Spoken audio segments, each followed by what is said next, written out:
This is a Celebration 125 podcast. Just to start off, when I look in the memories book, the history of the Agassiz-Harrison area and so on, there are a number of Greens in there. Would your parents have been Gerald and Audrey Green? That's correct, yes. Oh, okay, I got the right ones then. All right. Yeah. So can you give us a bit of their history and maybe even before them? My great-grandfather, I believe he sailed from England, and they sailed all the way around South America and then up the west coast of the Americas before the Panama Canal was built. And they landed in Agassiz, I believe it was in the mid-1800s or so. Their son, Arthur Green, would be my grandfather. What was the name of my grandmother was, oh dear, I can't think of her name. Anyways, they settled here in Agassiz. My grandfather, Art, he ran the Shell Oil Distribution Center out of Agassiz for a number of years. And before that, I believe he actually had a trucking company. So he was quite well established in the area. My dad, Gerald, he took over the business from him. I would have been late 50s, early 60s, where then he ran the bulk station in Agassiz for a while. My mother was, her maiden name was Henley. My grandfather, Henley, I believe he lived well into his hundreds. I remember talking to him when I was like 3 years old or so, 2-3 years old. I was a bit of a terror running around the house as a little kid. He used to keep me back from him with his cane so I didn't end up breaking his legs or something. Yeah, he was quite a character as well. So he lived, there's quite a bit of longevity in the family's life as far as age goes. I can't think of anything else that might be pertinent to what we're talking about, but... You were searching for your grandmother's name. Was that May? May, that's right, yeah. You're Okay. correct there. I'm just looking back in some of the history. Gerald, your dad, he went to Pittman Business College in Vancouver? That's correct, yeah. Okay. My understanding is he was he tied in with the Hotel Vancouver, something to do with the military or something? He was, during the war, he served in the military. I don't have too much of that history about the business college. We never shared a lot of historic information throughout the family. So Your dad, though, there was something regarding a salvage business from home? Yeah, he was a great recycler. He was the big junk collector for years and years and years. I remember the backyard of our house there was always a nice pile of scrap metal there, and we both, my dad and myself, we were in the scrap metal business for as long as I can remember. And then we also recycled a lot of shake blocks, and we were in the cedar business there for quite a long time. Also, Dad had a contract to clean all the railroad ties out of the Kettle Valley Railroad after they pulled the railroad out. I believe that was in 1961 or somewhere around there. When they pulled the Kettle Valley Railroad out, we went up and we rescued all those railroad ties that the railroad had just flipped over the bank. We pulled out thousands and thousands of ties, and we sold them to LC Pallet, Chilliwack there, and they used them for building retaining walls and barns and all sorts of stuff. Yeah, we did that for quite a few summers, actually, cleaning out all the ties, and then with scrap metal, and then we were up at Jones Lake with the shake blocks, and he was quite the entrepreneur, my dad, for sure. So, just to picture where you're living, is this near Green Mountain? Green Mountain, that's that. It's also known as the Little Agassiz Mountain. It's right behind the experimental farm there. Mm-hmm. We were actually over on the other side of the tracks, but there was some sort of history there where they named the mountain the Green Mountain. In the memories book, it says it refers to Green's Mountain. Is that actually what it is called? As far as I know, it's called Green Mountain, but you could be right. I could be 100% on that. The reason I bring up the Greens with the apostrophe in it is I was wondering if it was named after the Green family in any way. I couldn't tell you. Okay. to be honest. Yeah. Now, there are a number of Greens. I don't know if you're related. Like John Green is quite well known, the late John Green, well known in Harrison Hot Springs, former mayor, and also interested in Sasquatch. Right.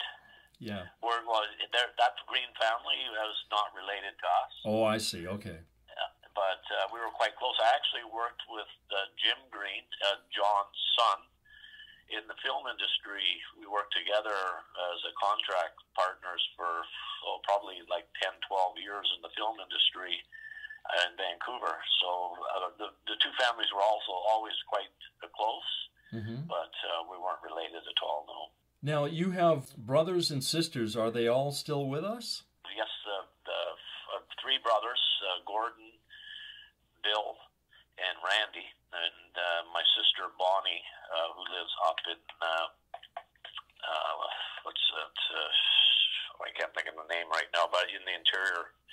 Yeah, so all the children are still alive. Well, that's interesting having your roots in this area. You're in Hope though now, aren't you? I am, yes. Yeah. When did that move come? I'm just curious. Well, my wife was from Hope, and we were married in 2002.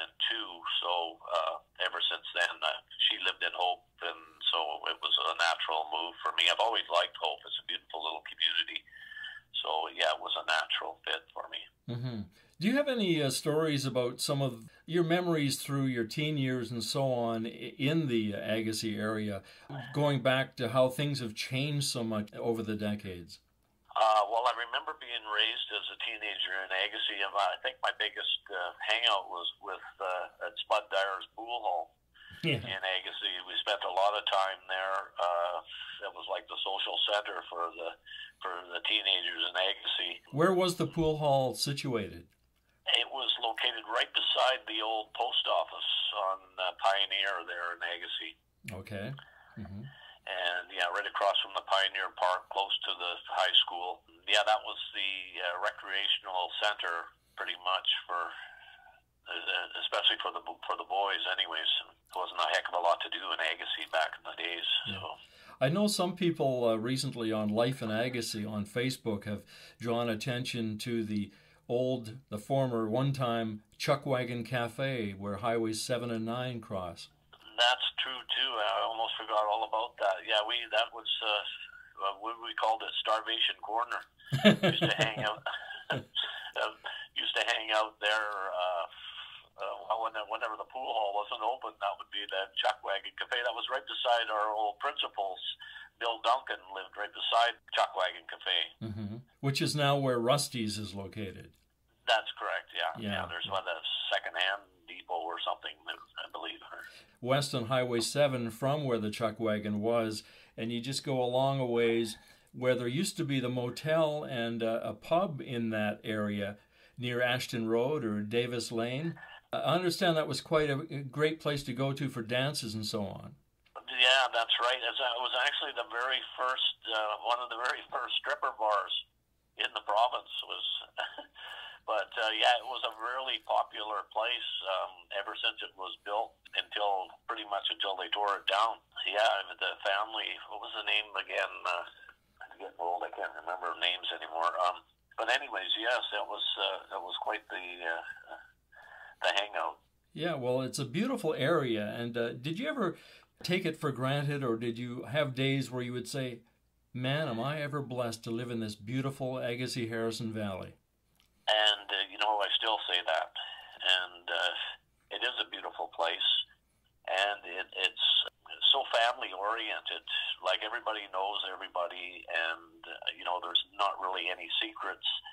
But everybody supports each other, and it's, like you say, it's such a beautiful area. Every day you get up and you look at beautiful Mount Siam.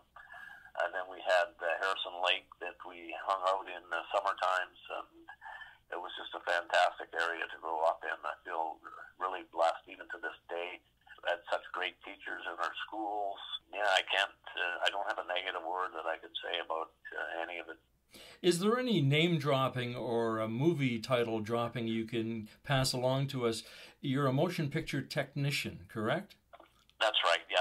Well, I'm actually retired now, but I spent 35 years in the motion picture industry out of Vancouver. I did a lot of those television series, like the sci-fi ones like Dead Like Me, 4400, and I did some of the early crime stuff with Kennel Films like Jump Street to 21 Jump Street and The Commish, and worked on some huge feature films like Happy Gilmore. As a matter of fact, it was the first day of principal photography on Happy Gilmore that I got the news that my father had passed away.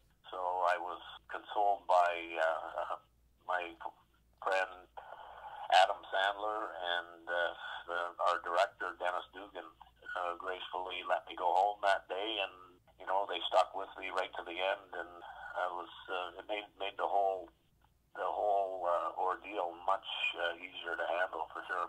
I have heard many kind things about Adam Sandler. Yeah, Adam is a very nice person. He's a bit of a perfectionist, but he's really good at what he does, and he's a very personable fellow as well. So it was a real blessing to be able to meet a lot of these people that normally you would never get near to. So. Well, that's fascinating. Well, thank you, Art. This is great to hear about your past and a wonderful life in this area.